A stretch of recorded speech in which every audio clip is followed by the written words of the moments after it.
Hello everybody, welcome to Venus Educator, your learning space for UGC NET TG SET and M.Ed classes.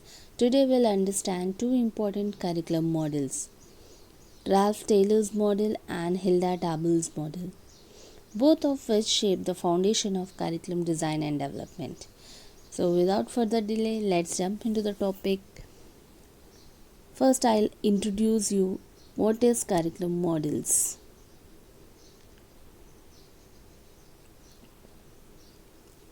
What is curriculum development models? So, a curriculum model gives a structured planning for designing, implementing, and evaluating a curriculum.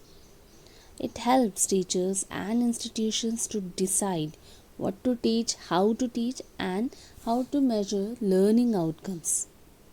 Among the various models, Taylor's and Taba's are the most influential in modern education. So these are the methods which are called as scientific models. Alright, so first we'll see the Ralph Taylor's model. Let's start with Ralph Taylor's model, often called the father of educational evaluation. So he considered as father of educational evaluation. His model is known as the objectives model or deductive model. So what I told you, please do remember, his model is called scientific model and objectives model and also called as deductive model. And why it is called as? Because it is moves from general objectives to specific objectives. So it is a top-down approach coming from top to the bottom, like authorities to the teachers. Okay, so that hierarchy will be followed here. And what Taylor proposed, 4 fundamental questions for developing any curriculum. What questions he has proposed? First of all, he asked what educational purposes should the school seek to attain. Next question, he asked what educational experiences can be provided to attain these purposes. Third question is how can these experiences be effectively organized, and fourth one is how can we determine whether these purposes are being attained. From these questions, Taylor suggested 4 key steps. Okay, by asking these 4 questions, Taylor has proposed or suggested 4 key steps of framing a curriculum. Okay, so the first one is defining objectives, or we can say defining educational objectives. Based on learners, society and subject matter, it is going to be defined, right? Next one is selecting learning experiences, choosing activities that help achieve objectives. So here what we are choosing, how we are selecting the learning experiences that help achieve the objectives, which can helpful for a teacher to achieve whatever objectives he or she has set for, right? Next thing is organizing learning experiences. So it is a sequence from simple to complex, maintaining continuity. So it's a very obvious thing that whenever we hear something or we are seeking something in order to learn, then we are always want something which is in the sequence. You are not going to gather the information, some information from here. No, we want a particular sequence for that, right? So last one is evaluating learning outcomes. Okay, so assessing whether learning objectives are achieved. So when you have started something with a purpose, ultimately after finishing that work, you are definitely going to check whether you have achieved that goal or not, your purpose has fulfilled or not, right? So his model focuses on clear goals, measurable outcomes and systematic organization, which make it one of the most practical frameworks of curriculum planning. So this is something you are going to understand here, right? So let's see what are the merits and demerits here. So you can see clear, structured and goal oriented. It is clear, structured and goal oriented, easy to implement and evaluate, applicable across education levels. These are the merits, and look at the demerits. Overemphasis on measurable objectives, ignores learners' individuality and creativity. So when you are talking about clear and structured goals, somewhere we are missing the essence of individuality, right? So this is all about Taylor's model. Let's move to the Taba's model, Hilda Taba's model. So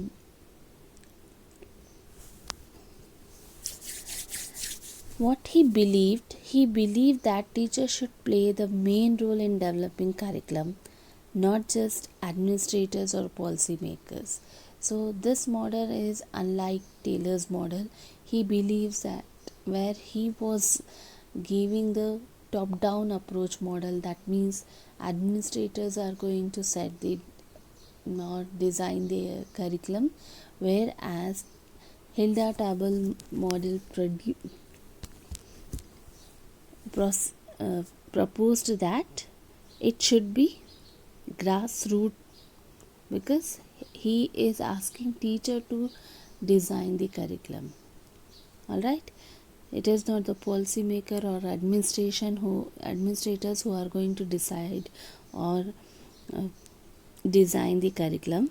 It is the teachers who has to play main role in developing curriculum, according to Hilda Tama.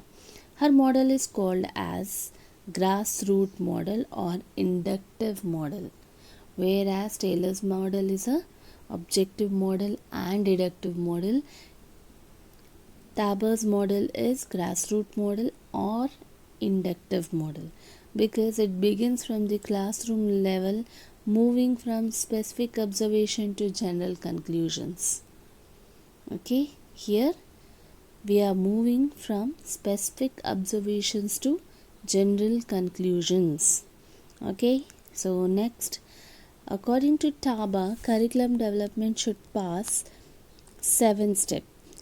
There in Taylor's model we have seen 4 steps. Here we have 7 steps. First one is diagnosis needs.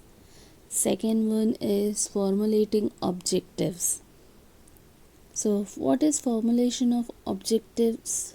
First we'll understand what is the diagnosis of learners' needs. Understanding what students need to learn.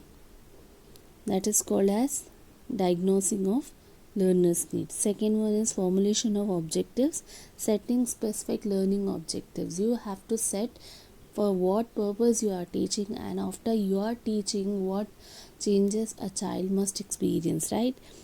Next thing is organization of content, arranging topics in a logical order.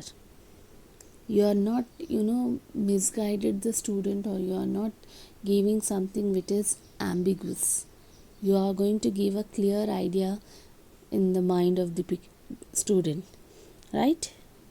Next we have organization of learning activities. When you are keeping everything in a sequence, that is called as organization of learning activities. Last we have evaluation and feedback. That means assessing results and improving the curriculum. Okay, so Taba's model is teacher centered and flexible and promotes innovation in the classroom. So that essence was missed in Taylor's model. We have seen that it is not individual based. Their individual creativity was somewhere lagging or missed, but here it is teacher centered model. It is flexible and promotes innovation in classroom. It empowers teachers to create and modify curriculum as per learners' needs, because it is the teacher who is dealing with the student, so they can understand better their learner and they can give the best learning experiences to the student. So likewise, this is the belief that Taba has, and he has given this model. I hope these two models are clear. So let's quickly compare the both models. First we'll see features of Taba's model. So what the features are: teacher centered and participatory.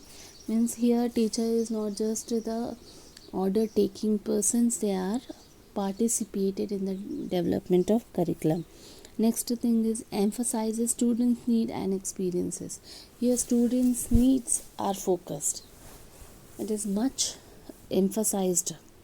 Next thing is flexible and practical approach. Practical in the sense it's not something we are talking like which is not possible thing. It is a possible approach and it is flexible, means it can be changed as per the students' demand, students' needs. Promotes curriculum refinement through feedback. So curriculum refinement means when we saw or we receive feedbacks like it's not good, it has to be changed, then it can refine. All right, so let's see what is the comparison between these two models. First you will look at the feature approach. It is Taylor's model is a top-down approach and Taba's model is bottom-up approach. Whereas focus, Taylor's model objective focused and Taba's model is needs of learner focused. Developer administrators, whereas in Taba's model who is going to develop the curriculum, it is the teacher who is going to develop the curriculum. When we talk about sequence, the sequence will be general to specific in Taylor's model, and in Taba's model it is specific to general. Right? While Taylor provides structure, Taba provides flexibility.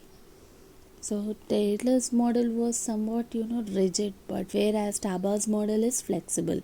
Together they balance standardization and creativity in curriculum. If we combine these two models, then we can say that it is a balance, standardization and creativity in curriculum designing. So next we are going to summarize what we have learned. So to summarize, we can say that Taylor's model emphasizes clarity of objectives and systematic evaluation, whereas Taba's model highlights teacher participation and classroom relevance. Both are essential for active curriculum development, isn't it? Then we can see here both are essential for effective curriculum development. So this is something which is needed there, right? Chaliye, next we are going to talk about educational implications. So first one is systematic planning. Both model highlight systematic planning in curriculum. Second one is practical application, useful for developing school and teacher training curricula. Third one is modern framework foundation, provide base for modern competency based and outcome based frameworks. So with this we have come to end of our class. So thank you for watching. Don't forget to like, share and subscribe to Venus Educators. Thank you so much.